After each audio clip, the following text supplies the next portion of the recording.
U.S. and Atlantan.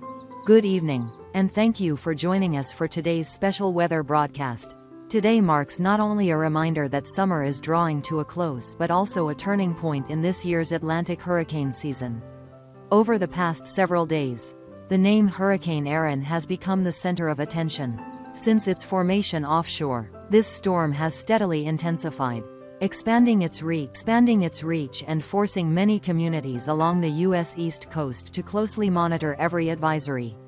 Towering waves crashing ashore, powerful winds toppling trees, and tidal flooding in New Jersey and New York have all illustrated Erin's true force. However, at this point, we can officially say farewell. According to the latest updates, Erin remains a Category 1 hurricane with maximum sustained winds near 92 miles per hour.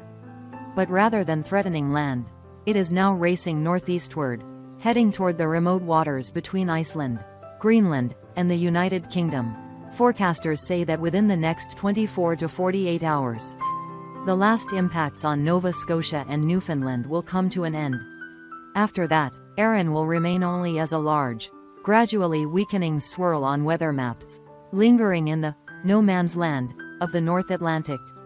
Residents along the U.S. East Coast can breathe a little easier, though large swells along beaches from New Jersey to Maine will persist for several more days.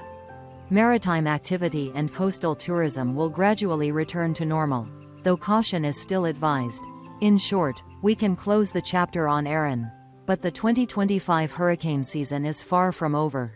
As one cyclone exits, new threats quickly form behind it. Right now, as Erin fades, another story is unfolding across the U.S. mainland.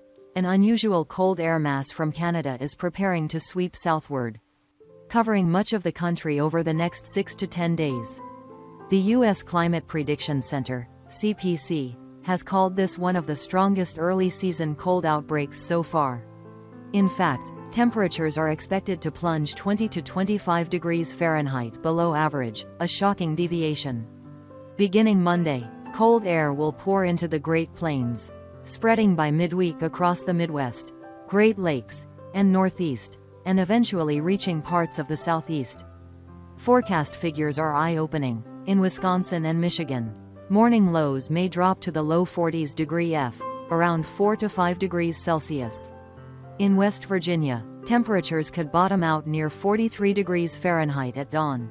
Even in New York and Maine, daytime highs may only reach 54 to 56 degrees Fahrenheit, unusually chilly for late August.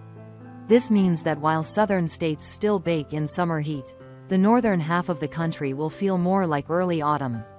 Experts call this a weather whiplash, a dramatic swing from sweltering heat to sudden chill in just a few days. The impacts extend well beyond comfort levels. Public health could be at risk, with elderly people and children vulnerable to temperature shock, colds, and respiratory illnesses. Agriculture may also suffer, with late-season corn and soy crops at risk of stunted ripening or storm damage. Transportation could be affected too. Morning fog and damp roadways increase the risk of accidents. It is, in effect, a reminder that summer is closing, and fall is arriving abruptly. But this cold surge will not arrive quietly. As it collides with hot, humid air lingering over the central and southern U.S., the clash will fuel widespread thunderstorms. Across the Midwest, from Minneapolis, Minnesota, down to Denver, Colorado, storms are expected today. Radar already indicates clusters of thunderstorms developing in the afternoon and persisting into the evening. Tornado risk remains low, but damaging winds and hail are possible, threatening crops and outdoor property. In Arizona, conditions are even more volatile. Typically hot and dry, the state will be hit today by severe thunderstorms. Particularly dangerous is the downdraft phenomenon, capable of creating massive dust walls, known as haboobs, that blanket the skies and cut highway visibility to just a few feet. Heavy downpours over short periods may also trigger flash floods in valleys and low-lying areas. For cities like Phoenix and Tucson, this is a significant threat. Meanwhile, the U.S. Southeast, no stranger to prolonged rainfall, faces more flooding concerns. In Georgia and South Carolina, meteorologists warn that atmospheric moisture levels are extremely high, primed to unleash torrents of rain. Totals of 3 to 5 inches in a single day are possible, with local amounts up to 6 inches in cities like Savannah, Augusta, and Charleston, with soils already saturated from previous rain. Even a few more inches could cause widespread flooding. The National Weather Service has issued flash flood warnings, urging residents not to underestimate standing water on roadways. Out over the Atlantic, the situation remains equally active. Beyond Aaron's departure, 2 additional disturbances demand close monitoring. The first, near Bermuda, has a 90% chance of becoming a tropical storm within the next 48 hours. If it develops, it will be named Fernand. While still loosely organized, the system is entering favorable conditions: warm seas, low wind shear, and high moisture. Forecast models suggest a track looping near Bermuda, raising the risk of direct impacts to the island, potentially greater than Aaron's, though the U.S. mainland is unlikely to be directly affected. The second system is Invest 99L, advancing toward the Caribbean. It currently has a 50% chance of developing into a cyclone within the next 7 days. Forecasts remain split. It may fizzle under hostile conditions, or it could strengthen into Hurricane Gabrielle, should it cross the Leeward Islands into the central Caribbean, where waters are very warm. The potential exists for a strong storm that could threaten the Gulf of Mexico. This system warrants close attention, as it could affect both Mexico and U.S. Gulf Coast states. In addition, meteorologists are highlighting another signal for early September. A strengthening jet stream pattern across the eastern U.S. could spawn a homegrown system just off the Carolinas. These storms form quickly near shore, sometimes delivering direct hits. They are most common in late summer and early fall. While it is too soon to judge the risk, residents along the coasts of South Carolina and Georgia should remain vigilant.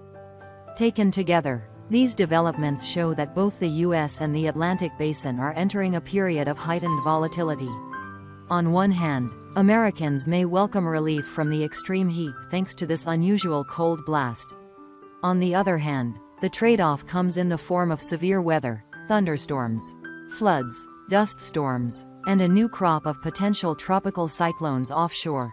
The Atlantic remains energized, and the 2025 hurricane season still has much more to unfold. In the longer term, history shows that September is the true peak of the Atlantic hurricane season. With ocean waters running warmer than average, scientists warn that additional powerful storms are likely. Fernand could form within the next 1 to 2 days, potentially impacting Bermuda. Invest 99L. If it strengthens, it may head toward the Caribbean and Gulf of Mexico, home to key shipping lanes and oil platforms. Homegrown Carolinas system could rapidly develop in early September and bring direct impacts to the U.S. East Coast. In short, Aaron is not the final chapter. Residents along the Atlantic and Gulf coasts must remain on guard, as the season is far from over.